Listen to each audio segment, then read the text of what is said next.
Hi all, this is Skate, and as we know in update 5.5, the VK72.01 is coming to Blitz, and it will be following on from the VK45.02 B.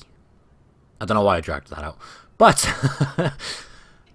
as a result I bought my VK back ready to grind the XP, and I know I'm not the only one. I've seen a lot of these things on the battlefield, a lot more than I usually see. So I'm assuming those people have the same mindset, and that mindset is very simply, let's grind up the XP ready. When 5.5 hits, we can pretty much be close enough or get ourselves the VK72.01 straight away. Now here's the thing, this is actually a very, very good tank, but yet it's not hugely popular on the battlefield. One of the reasons for that, although this is a very good tank, the E75 is better, and the E100 line is more popular. Now given the choice, if I was going to keep one myself, I would definitely be keeping the E75. But again, that's not to say this is a bad tank, it's just that the E75 is better. What this thing is really good at is bouncing off the tracks of a tier 8 heavy tank. No, what this tank is really good at is this sort of position, side scraping up. Now I am side scraping, I'm going to bounce off the tracks again. But in this sort of situation, with my lower plate hidden, this thing is a seriously big, nasty bully. I mean, we've got 3 tanks in front of us, RU's coming out sideways, which against a 128mm is a bad move because it means I can just splash him with the HE and cause various amounts of damage to him. The HE on both this and on the E75 is 600 alpha with 65mm of penetration. More than enough to irritate an RU-251. But yeah, this is a rear turreted tank, obviously. And that's the main thing it's got going for it. I mean, you can side scrape it up perfectly. I mean, look how many bounces we've had already against these 2 tanks. And we are going to continue to do so. So a lot of people, if you haven't played these tanks, are going to be wondering, why is the E75 better? Well, it's quite simple. They have virtually the same damage per minute, slightly better on the E75, and I do mean ever so slightly. Aside from that, the gun is identical in every shape or form, except for gun handling. The E75 has better accuracy on turret rotation and has better gun elevation. In terms of mobility, E75 wins on top speed, wins on brake horsepower, and wins on traverse speed. And then in terms of armor, this is where this thing starts to shine a little bit more. It's got 20 hit points more, negligible amount really, but it's got 200mm of frontal upper plate armor and it has a smaller lower plate. As with the E75, has a bigger plate and 160mm of frontal upper armor. So at that point, you'd be arguing that the VK is ahead of the game in terms of the E75, but this has got 100mm of side armor and 100mm of rear armor. The E75 has 120 on the front and on the rear. So although this is rear turreted, the E75 can side scrape more reliably, and you want to be side scraping in both of these tanks anyway.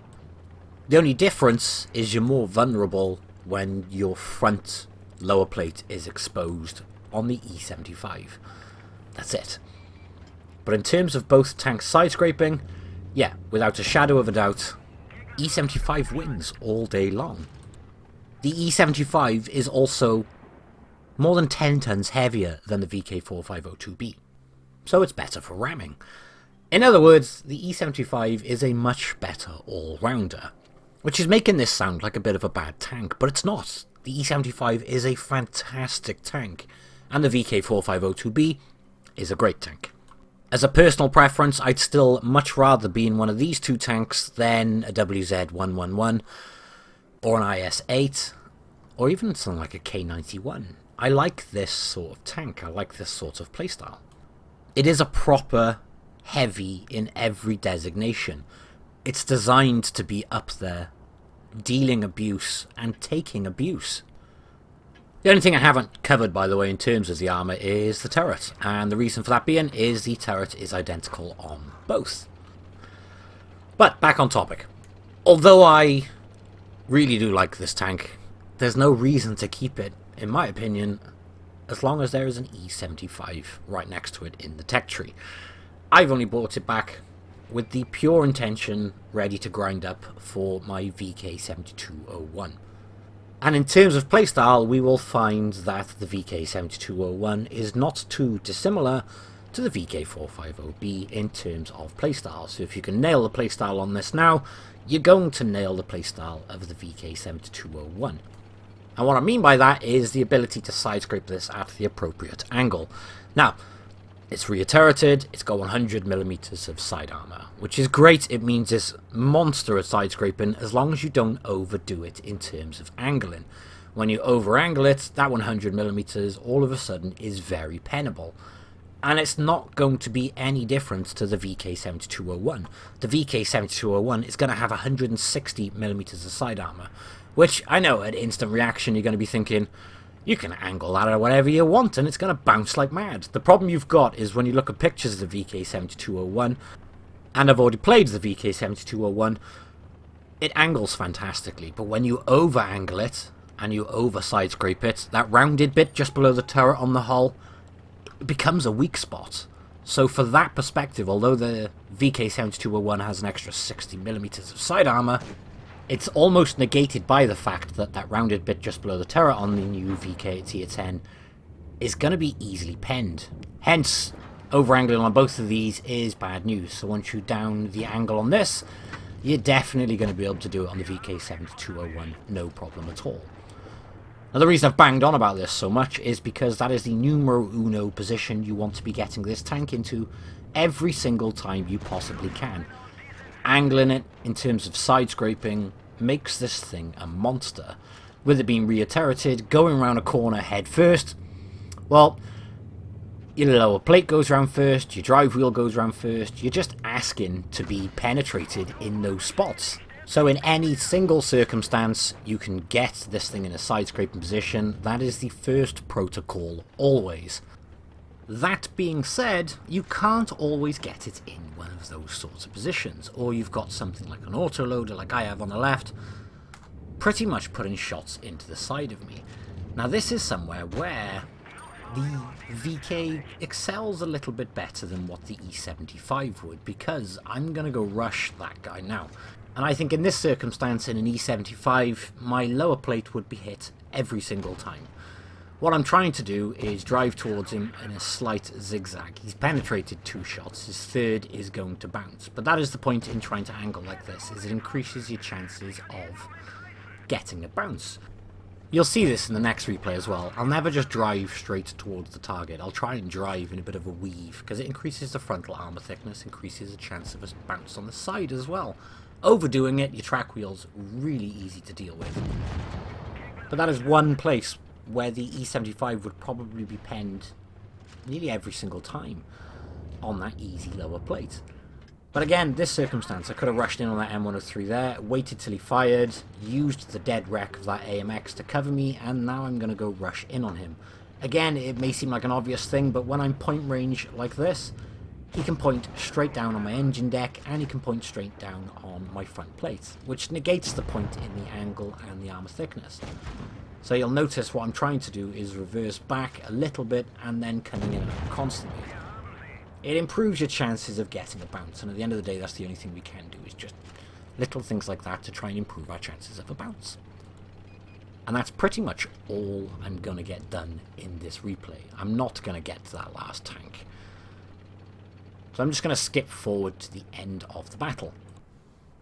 But in that one we blocked another 1,300 damage. In the previous game we blocked a very respectable 2,900. I forgot to mention it at the end of the last replay though. But you can see what I mean, is you can do just as much damage as you can block, and that is the point in a tank like this, and that is the point of it being on the front line. Honestly, I see E75s sitting at the back of a map, or VKs sitting at the back. It's frustrating.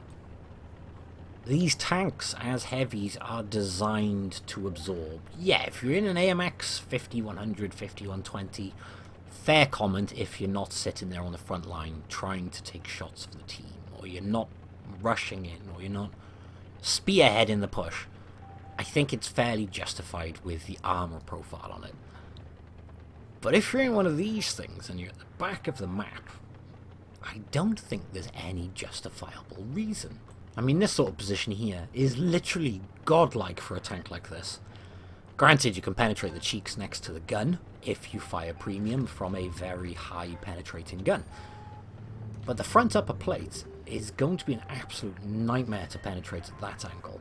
And if there's anything on the back of the map pointing at me, they're going to struggle to penetrate those areas next to the gun.